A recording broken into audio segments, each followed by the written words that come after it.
Stéphanie Lequelec, bonjour. Bonjour. Vous êtes la chef du restaurant récemment étoilé La Seine, du Prince de Galles à Paris. Absolument. Vous avez également été très médiatisée lorsque vous avez gagné le concours Top Chef en 2011. Et dernière actualité en date, vous venez de participer à l'élaboration du vin de Bordeaux Aurore de Dozac, dont vous êtes la marraine, et qui est le second vin de Château d'Ozac, grand cru classé de 1855. Alors, hormis le coût marketing, pourquoi cette collaboration avec Château d'Ozac ? C'est une rencontre d'abord avec le château, avec Laurent Fortin. Ça faisait un petit moment que j'avais envie de toucher du doigt comme ça un petit peu le milieu du vin, qui est indissociable de la table en général, que j'affectionne particulièrement. Donc c'était une façon de m'intéresser à un domaine qui est si lié du mien finalement. Et alors, donc vous avez participé à l'étape de l'assemblage, l'assemblage du vin, donc à partir des différents échantillons de vin, cépages, voilà, un peu comme les recettes de cuisine en fait. C'est ça, je me suis amusée avec bien sûr l'appui du directeur de Château d'Ozac, du directeur technique, de l'œnologue conseil, qui habituellement, eux tous trois, assemblent le grand cru. Je me suis joint à eux pour assembler donc Aurore. Donc voilà, on a joué un petit peu les mixologistes, les cuisiniers, en assemblant certains cépages, certaines parcelles pour créer Aurore. Alors expliquez-nous comment ça marche. Vous êtes retrouvés au départ en disant on veut créer tel vin, on veut qu'il ressemble à ça, avec tel et tels arômes qu'on veut faire ressortir, ou est-ce que c'est vraiment à l'intuition que vous avez marché ? C'est un petit peu les deux. D'abord, les personnalités ont matché. Si aussi on est venu me chercher, c'était pour chercher une personnalité, une patte, la même que je mettais un petit peu dans ma cuisine. C'était un petit peu ce qu'on avait envie de retrouver dans Aurore. Donc on s'est effectivement réunis. On était d'accord sur le fait qu'on voulait retrouver un vin avec une belle fraîcheur, de la gourmandise, sans perdre la typicité et l'élégance du terroir de Margaux. Donc le brief de départ était celui-ci. Et ensuite, expliquez-nous un peu les étapes en fait de l'assemblage. Ensuite, donc mi-février, là nous nous sommes retrouvés donc avec les différents cépages. Donc on avait 4 merlots, 4 cabernets, on avait 3 presses également.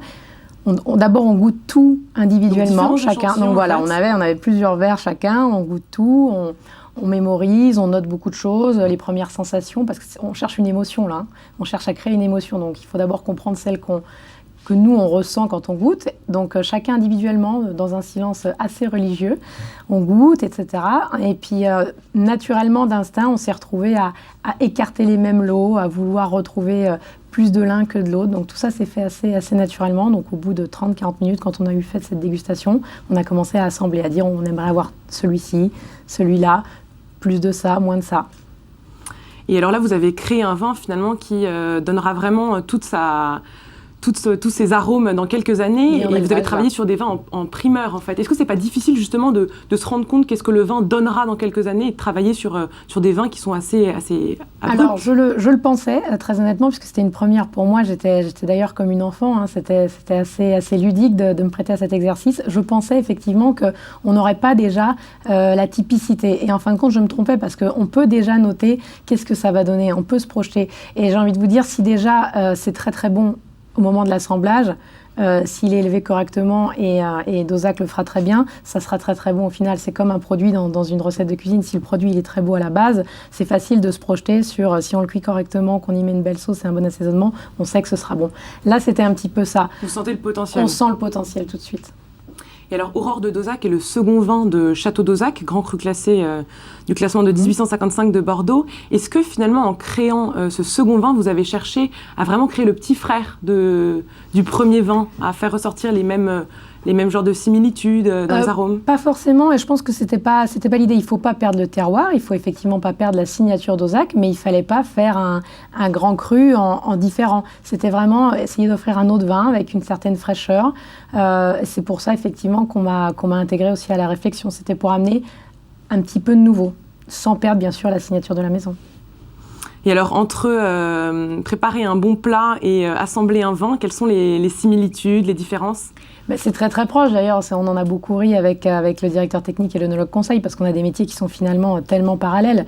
Voilà, on essaye de chercher le meilleur, puis ensuite tout est une histoire d'équilibre incroyable, de la même façon qu'un grain de sel en trop ou en pas assez peut faire basculer l'équilibre d'un plat et donc l'émotion et la pâte finale. C'est pareil dans un vin. J'ai été bluffée de voir qu'à 1% de plus ou de moins d'un cépage ou d'une presse, le vin était complètement différent. Et ça, avant de le vivre, je n'aurais pas pu l'imaginer. Et dans les différentes étapes d'élaboration, justement, c'est quelque chose que vous avez fait, de rajouter, d'enlever justement des... Oui, mais des fois pour se conforter dans notre première idée. C'est-à-dire qu'on a fonctionné beaucoup à l'instinct. Oui. Donc moi, bien sûr, avec mon vocabulaire, avec mon instinct, puisque je manque de technique, hein, je suis vraiment là arrivée avec simplement mon palais et mon émotion.